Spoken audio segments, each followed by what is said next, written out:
Hello.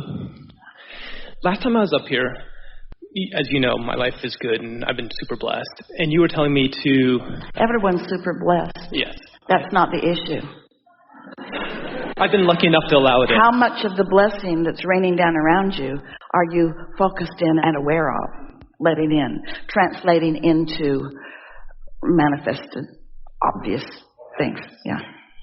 And so you had talked about baking the cake, and you said a lot of what I had done was really between me and source, or me and God. And you were saying co-creation with other people could probably really take me to the next level and really be enjoyable. But you have to, you bump around with people more, so you have to maintain your connection and maintain... Co-creating with others is wonderful because it is such an expansive experience. But it is helpful if you're solid in your own connection before you bump around with them. Because sometimes well-meaning people will, from your perspective, you'll become under their influence rather than under the influence of your source. And then those relationships are usually strained and temporary. And so two, I guess, questions. One, it's been fantastic the last 2 years as old friends have come back into my life and we've created some amazing things together. And then there's been more contrast with some other people, some family members that we've just bumped into each other more aggressively. Does it feel like step 1 contrast or step 5 contrast? They feel like step 5, yeah. Well, good stuff then. Yeah. And so it's been fun, this process. You use the word aggressive, however, which sounds a little step 1-ish. Well, they feel similar. It's just whether or not you move. No, they do not feel similar. Really? Really. Mm-hmm. Okay. Step 5 contrast feels like variety and choices. Step 1 contrast feels like obstacles and discomfort. Step 5 is what your inner being feels like when you're in contrast. Step 1 is what humans usually feel like when they're not under the influence of the inner being, when they're in contrast. Got it. Okay. Then more step 1. Step 5 contrast is like, bring it on. That was so clarifying. I didn't even really know I wanted that. I'm so much more clear about who I am. I feel richer and broader and more expansive. I have an eagerness for life now that I didn't have before this contrast. It's renewed something in me. I'm so happy that there's something more for me to attract. That's step 5 contrast. Step 1 contrast is, are you kidding me? So the term I had used before was stuck in my joy, and in this process, I've had way more step 5 moments where I'm like, I didn't even know that I could get even more happy and have more enjoyment in life. And I've had more step 1 moments that have been more contrast serving of going, you know that's what, interesting. Though? Having a step 1 moment and knowing you're having one is a good thing, not a bad thing. And a series of step 1 moments makes you desire or throw rockets of desire into your vortex. A series of step 1 moments makes you decide you're going to get out ahead of it and you're going to have more step 5 moments than step 1 moments. A series of step 1 moments makes you realize that you're taking it all too seriously. You're being too hard on yourself. And usually, if you're having a lot of step 1 moments, usually it means you're still trying to control the perspective of others, which you cannot do. You cannot control how others are viewing you. You just can't do it. And when you finally give that up, you're free. Mm-hmm. So I guess that goes to the question of... It goes exactly to the question. It's almost like you knew. It's almost like you knew what I was going to ask. Which is if you have some level of... And I know what you're going to say when I use this term, and so I'm trying to say it lightly, but if you have some level of standards of what you find acceptable, and for me, when I tend to get more bothered by when somebody does something to somebody I care about than if somebody does something to me, if that makes sense. It does, but it's both bad. What you just said is, my belief system makes me believe that it's virtuous to put up with stuff when it's directed at me, but I'm more diligent and vigilant about it when it's towards someone else, because my belief system says that being a protector is a good thing, and being a culper is a good thing too. So I can cope with the injustice and the unfairness, but don't do it to somebody else, or don't do it to somebody I love. And you're right, none of it is in alignment, but these are all the books that the humans have been writing. At the heart of this, we'll be very brief here because you're on the brink of something really worth discussing. But at the heart of this is a basic belief that goes like this. Society, or segments of society, or teachers, or parents, or just humans in general, what they say to others is, you should not be selfish. And it's just such a ridiculous statement, because what they're actually saying is, it's my selfishness or yours, and I choose mine, not yours. So they're not against the concept of selfishness because they can't stop perceiving and desiring for things to please them. They're just against you getting what you want. If somebody has to win, it should be me, is what almost everybody is saying. And that competition is what's keeping most people from the joy that they deserve, because it doesn't have to be that way. From your inner being's point of view, everyone can win. You're not in competition for resources. When you pinch yourself off from resources, they didn't take them from you. You did. You just weren't under the influence of the resources.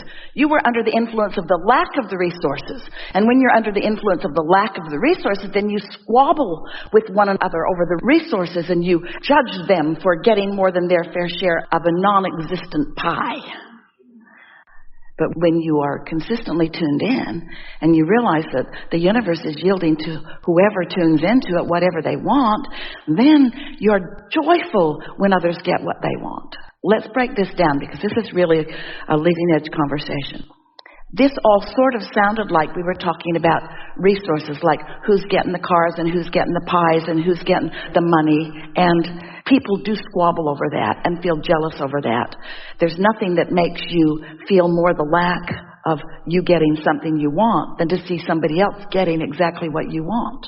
Esther remembers Tracy. She was just out of high school, and she wanted a new red car. It was a beautiful, beautiful car. And she figured out how to accomplish it. She had enough earning, and they said no, no, no, no, no, no, no, no, no, no, no. And Jerry wouldn't help her, which made her really mad at him. But she figured it out, and she got her car. And the car wheels were not touching the road for a long time. The car just hovered just above the road. She was so happy in that car.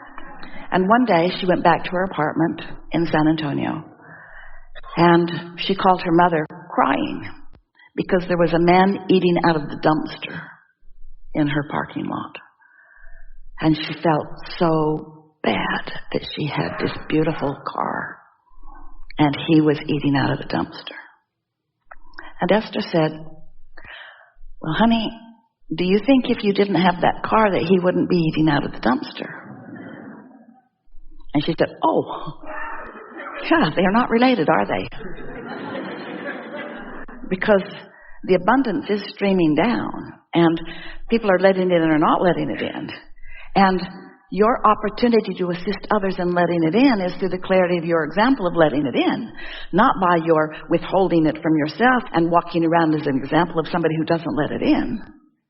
And so it sounds like we're talking about the competition for the stuff. And to some extent we are, because there is no competition. But what we're really talking about is, am I under the influence of source, or am I under the influence of something else? Am I allowing what's in my vortex to flow with ease into my experience, or am I blocking it off and preventing it from coming because of beliefs that I am holding that just aren't letting it in? That is the singular question to ask yourself on a moment-to-moment basis. So I want to try to hit this with as light a touch as possible, because life is good, and these happen rarely for me. But this process of maybe I don't have kids, so maybe that's a good example. So if you have children and your kid really wants to do something, I was at the pool. You don't have kids, then you can't possibly know. You can't possibly know the struggle that people with children are living. We're just playing. I know. But people say that. We know. And it bothers you. That does bother me, yes. Yeah, you got to get over that. Okay. Because what number of children should I have? 1? 27? When you start playing that game of making yourself feel better because you're sensitive to people who are critical of you, what you discover is they're fickle and they're only looking at you for a moment, and they're not a good thing to measure yourself against. It's fleeting, and it never has anything to do with you. It's always their stuff. So I guess for me, the final question is when you're bumping into people, and let's use kids as an example, and I saw these kids that really wanted to stay at the pool, and their parents wanted to take them home because they needed to go home. The kids weren't super happy about it. I've heard you say something like, the kids are so aligned to source, and this is crazy, but do you let the kids stay at the pool while you go home, or do you do you understand what I'm saying? How do you make that sort of... Well, since you don't have kids, you don't have a problem. I know. So from your perspective, here's the way we would stay in alignment about this. We would acknowledge that all of them, parents and children, are having a step one moment because they have a disagreement about what they want. And since they've hooked themselves together and they believe that they must have the identical experience of either all being there or all going someplace else, it's very convoluted. You couldn't get to the bottom of that if you spent all day talking with all of them about, in other words, you could tell the children that you need to be considerate of your parents, and you could tell the parents you need to be more considerate of your children, and you could tell the parents they're tuned in, tapped in, turned on, they're having a good time. You're old fuddy-duddies. Why don't you get tuned in, tapped in, turned on? It could go round and round and round and round, and you would never find any resolution about it.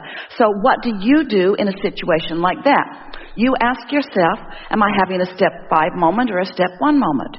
If you're having a step 5 moment, then as you're acknowledging that, you're acknowledging that they're having contrast that is serving every one of them. You know that these kids are launching rockets of desire, and you also might acknowledge that none of them are under the influence of source. All of them are disconnected from source. Therefore, all of them are feeling the pinch of being disconnected, is too strong a word, but pinched off from it. And every one of them is blaming the other one for the way they feel, which is going to get them nowhere. So what you acknowledge is this is a step 1 moment that they are all having, and I'm having a step 5 moment as I'm observing them having a step 1 moment. Unless you've got something stuck in your vibrational craw and it's activating all those times you didn't get to stay at the pool, and it's bringing up for you all of the injustices because while you don't have kids, you were a kid. So it gives you an opportunity to know if you've got something stuck in your vibrational craw, which you don't need to have now. Understanding the laws of the universe can free you from all of that just by acknowledging, am I under the influence of my inner being or under the influence of something else? You see, you have in your vibration some of your parents' vibration and their parents' vibration and their parents' vibration. There are all those things you learned in school and all those things you learned from everybody. But everything that you learned and everything that you keep active, a belief is just a thought you continue to keep active. Everything that you keep active is playing against who you really are and what you really know and what your inner being is knowing. And so you have all kinds of unnecessary hang-ups because you learned them from people who were not under the influence of source, who were having a hard time. So much of what society believes is the right or wrong way to behave is from a guarded stance that has never served anyone. And then most of you just spend your lifetime after lifetime, squabbling over the rules that you have devised that never served anyone. Your freedom is in your hands. It's as simple as choosing this rather than this. Choosing to be under this influence rather than that influence. What we're really talking about here is me in my human form trying to orchestrate situations so that there's a physical outcome that will be pleasing, as compared to me in my physical form lining up with who I really am and feeling joyful in this moment, regardless of what the activity is.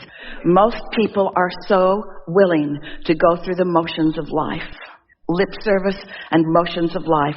As long as I look like I'm having a good life from the outside, it doesn't really matter how I feel. That's what most people are doing.